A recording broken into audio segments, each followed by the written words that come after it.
Hey, thanks for dropping by and checking out this message. These lessons come from our Sunday gatherings at Victory Christian Church in Franklin, Indiana. Our 5th through 8th graders meet at 9 or 10:30 a.m. and our high schoolers meet from 6 to 8 p.m.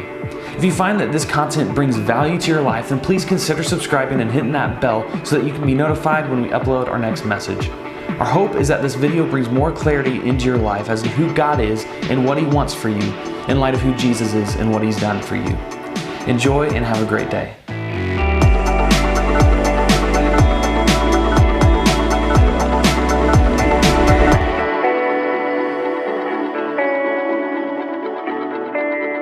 We're glad that you guys are here this morning. We're in week 2 in our series on follow, and we're talking about the practical ways that we can follow Jesus. But before we really get into our talk today, let me ask you a question. Have you ever felt overwhelmed by something before? Have you ever felt overwhelmed by something that you had to complete? Raise your hand if that's you. Okay. For me, it was every time I came to do my homework growing up. So every time, especially on heavy weeks where I had lots of homework to do, I would come home, I'd be like, okay, I need to get some homework done. I'd sit down, I'd open the books, and I'd be like, now what else do I need to do? Maybe I need to watch that episode that I haven't watched yet on the DVR. I'll go downstairs and get on the TV and I need to then I'd find excuses, and then I'd sit down like, okay, I finally have to start my homework now, and it was just, it seemed like so much, it was overwhelming, I'm going to be up late anyway, so I might as well put it off another hour, right? And so then it would come to especially if I had to write a big report or something, like page and a half, double spaced, I would add lots of ands and thes, and maybe a couple extra spaces after a sentence ends, just to try to make it, stretch and be as long as possible, Of course, teachers could always tell when I was doing that, and they would circle it and be like, you only need one space, And so I tried to push that a little bit, learned the hard way, got a couple bad grades before I learned my lesson there. But whenever something is so daunting and overwhelming, we almost just shut down. Anybody with me there? I just procrastinate. I just put it off because it seems too daunting, too overwhelming to try to complete in the moment. Chances are you felt like that before. Many of you just raise your hands and say, yep, I've been there. It's a difficult place to be because we feel helpless in the moment. We feel like the task ahead of us is too great than the ability that we possess. We can't fulfill it the way that we're supposed to. And many times it's just so overwhelming you don't even know where to start. You look at the tasks ahead, you look at the stuff you have to get done. How many of you are list people? You write down to-do lists and you like to have them check off. How many of you, your mom is a to-do list person and write you lists to have you check off? And maybe looking at lists is okay, I can start at the top. But if you don't have a list, you're where do I start? I don't know where to even begin. And my suspicion is, if you're anything like me, if you've ever experienced that before, then you've probably experienced this in your faith as well. You see all these things that maybe a good Christian should be doing, or we talk about stuff on a Sunday or whatever it is, and you feel like maybe you want to get through the Bible in a year. You're going through a yearly Bible plan, and you started it January 1st, and it seems like such a big book, because maybe you went the traditional route and wanted to do it with an actual Bible, like pen and paper and journal, and you look at that big, thick book that has really thin pages and 500 columns on every page, and you think, how am I ever going to get this done? And you maybe approach your faith with that same mindset, that maybe the idea of following Jesus just leaves you even more overwhelmed than it does get you excited. And so following Jesus becomes really difficult in that regard. Maybe following Jesus seems complicated. Maybe it seems like there's things that you're supposed to be doing that you just don't understand.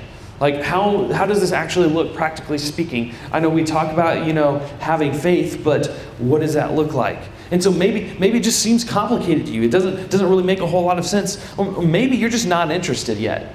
Maybe you're I'll get there someday when it's important. But right now, I've got too much stuff on my plate. I've got this assignment to do. I've got this practice. I've got these things I need to memorize. I've got this book report to write. And maybe you're just so overwhelmed with other tasks that you're just really not interested in working on your faith right now. And I get that. I've been there.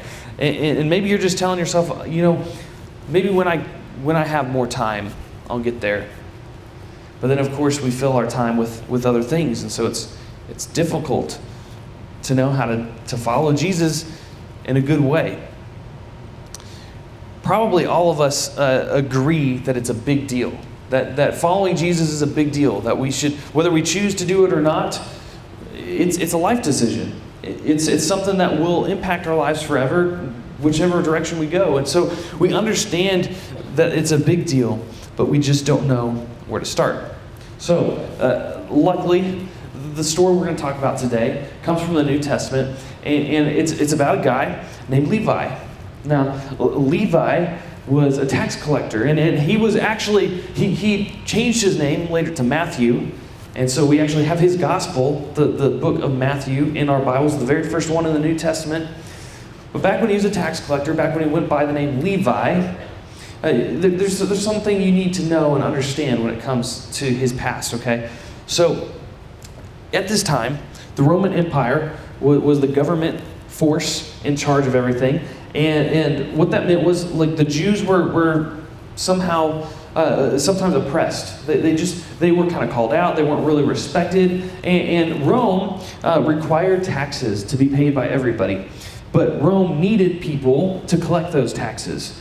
And, for a Jewish person, to ever work for the Roman Empire, who was considered their enemy, because if you remember in the Old Testament, they had their own nation, the nation of Israel. Right now, they were under Roman rule. And so, in their eyes, Roman was their captors. Roman was their enemy. And Rome was the ones that they believed their Messiah was going to come and overthrow someday.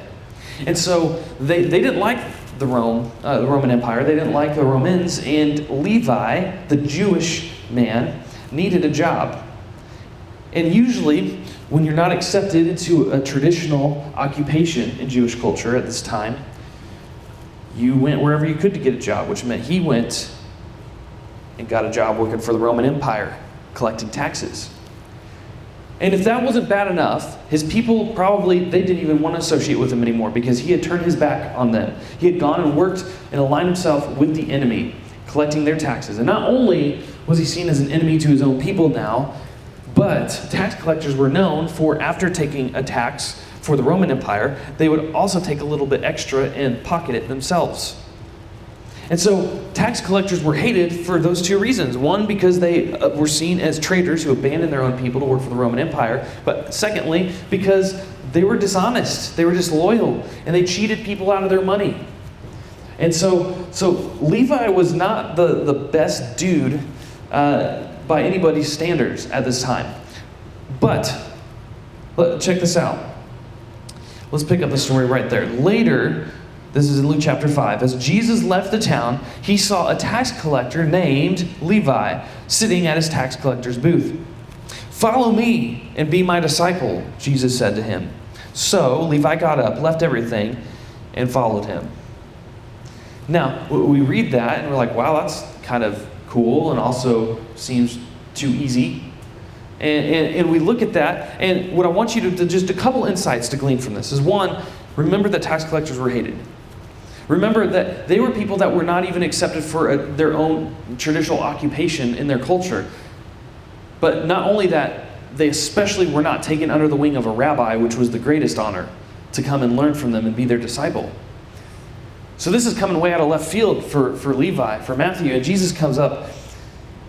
And you think Jesus held auditions, well, this person, they don't have a good track record. I'm not going to choose them to be my disciple. Them, oh, they're fishermen. They don't really know anything except fish, and they smell, so I'm not going to choose them, right? But no, Jesus seems to pick the very people to be his disciples that everybody else would have disregarded.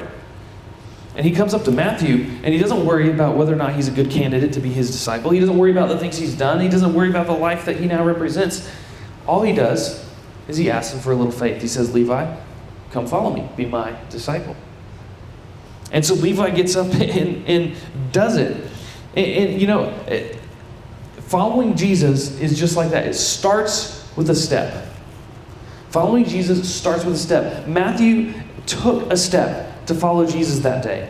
Now, what was at stake was a lot. Because you might read that and you might think, well, is it really that easy? And if I'm being really honest, no, it's not. And many of you know this. It's not quite that easy. In fact, Levi had to not only leave the security of having a steady income, he had to leave the luxurious income of a tax collector. And he had to leave what he knew, which was another thing. If you've ever stepped out to something you don't know, it's scary. And he didn't know where his next meal was going to come from. He didn't know what he was going to do next. All he knew was that he felt in his spirit that he needed to follow this guy named Jesus, who came to him and gave him a new opportunity. But Matthew sacrificed a lot. He left a lot of things behind in order to follow Jesus that day. And that's kind of the next point I want to bring to you. In order to say yes to something, you're saying no to something else. In order to say no to something, you're saying yes to something else. And so in order to take a step towards something, you have to recognize that you are also taking a step away from something else. If you get on Netflix and you're trying to figure out what to watch, and you choose a show, that means you're saying no to 1,000 other things that are on Netflix. If you get home and you decide it's time to start your homework and you start working on math, that means you're saying no to English. It means you're saying no to Spanish. It means you're saying no to science. It means you're saying no to a bunch of other things. It means you're saying no to Fortnite for the time being. Saying yes to something is also saying no to 1,000 other things. And taking a step towards Jesus is taking a step away from 1,000 other things. So it's not just as simple as taking a step towards Jesus. You've got to recognize the cost. You've got to recognize that you are actually stepping away from somebody else, from something else, from another thing. But following Jesus starts with a step. I want to show you guys a story. This is a story of Sydney. She's one of our high schoolers. We showed this video in main service a couple months ago, but I want you to hear her story and how she ended up taking her first steps to follow Jesus. So check this out. This is Sydney's story. My name is Sydney. I am a junior here, part of the Victory Student Ministry. My family's been going to Victory for about 5 months now. It started last year when I transferred to Franklin Community my sophomore year. A lot of the friends I made and became super close with, turns out, went to Victory, and they invited me to come to their high school gatherings. I came to my first gathering. It was the last one of the school year, and I really enjoyed it, and then they were over because of the summer, and so some of my friends were like, you should come to CIY, it's a lot of fun. I didn't really know what CIY was or a lot about it. I've had friends go in the past, but I never really knew what it was, what the environment was like, and I also didn't know a lot of the people here at Victory at the time, so I was super nervous to go, but I was like, why not? Let's go give it a try. So I signed up for CIY for this summer, and I went with some friends, and we got to CIY, and it was completely life-changing. It was an amazing experience for me. I learned so much. I grew so much in my faith. The worship time was really nice, being able to disconnect from being here at the church during the school year when everything at school and at home is super busy. Getting away and not having to worry about that and just being able to focus on my faith was super cool. So I really enjoyed that experience.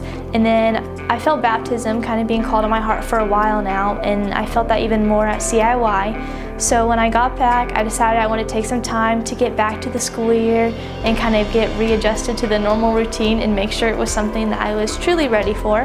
So we got back, I talked to Zach about my decision, and then I decided to get baptized. So this year in September, I was baptized, which was a super exciting experience for me. And it just kind of shows how much of a life-changing experience CIY is for so many students at our church.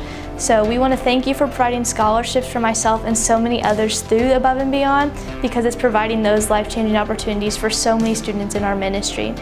If you call Victory your church, would you and your family join us in Above and Beyond this year by giving a one-time sacrificial gift above your normal giving so we can continue to make life-changing impact in our community? Your generosity is changing lives forever.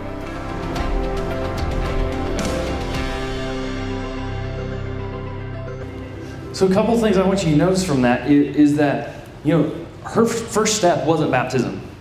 Her first step wasn't to follow Jesus. Her first step was saying yes to an invitation. Somebody invited her to show up. She said yes, she showed up.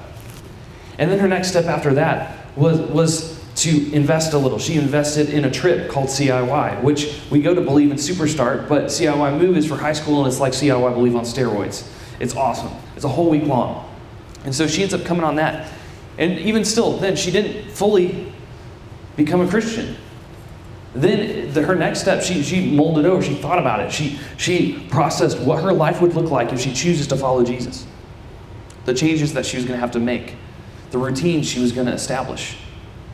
And then she made the decision to take the next step and get baptized. And then her next step after that was saying, hey, come with me. Be a part of it with me. And so every time we take a step towards Jesus, we're taking a step away from another life. We're taking a step away from the person that we could be if we chose to just follow our own desires. We're taking a step toward the person that God designed us to be when we take a step towards Him. And following Jesus just does begin with a step. So something I would encourage you guys to ask yourself is, what's one thing I might have to step away from? Is recognizing what you're going to have to give up. Recognize what maybe this is why you haven't taken a step yet, is because you know the things that it's going to require of you. Maybe you've been a Christian your whole life, but you haven't taken a next step, and you've just kind of been a baby Christian your whole life because you don't have to give up this, you don't have to give up that, you don't want to have to prioritize your time differently. Maybe it's time for another step. So think about what you have to take a step away from in order to follow Jesus. And then how can I take one step towards Jesus instead? Maybe for some of you that means that you're going to wake up every morning and just spend the first 5 minutes of your day in prayer. I don't know what that is for you. Maybe it's being that someone was to Sydney and inviting a friend. Say, hey, I don't have it all together, but this is fun, and we talk about stuff that changes our lives, and this is part of my life. So would you want to come with me to church? Maybe extend an invite.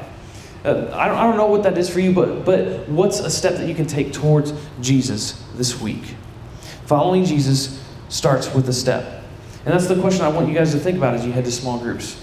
There's one step that you can take towards Jesus this week. I'll let you guys talk about that with your small groups, but would you guys go ahead and pray with me, and then I'll dismiss you to your small groups. Hey, hope you enjoyed this video. If you liked it, give it a thumbs up, and make sure you're subscribed so you're notified when we upload future videos. Have a great day.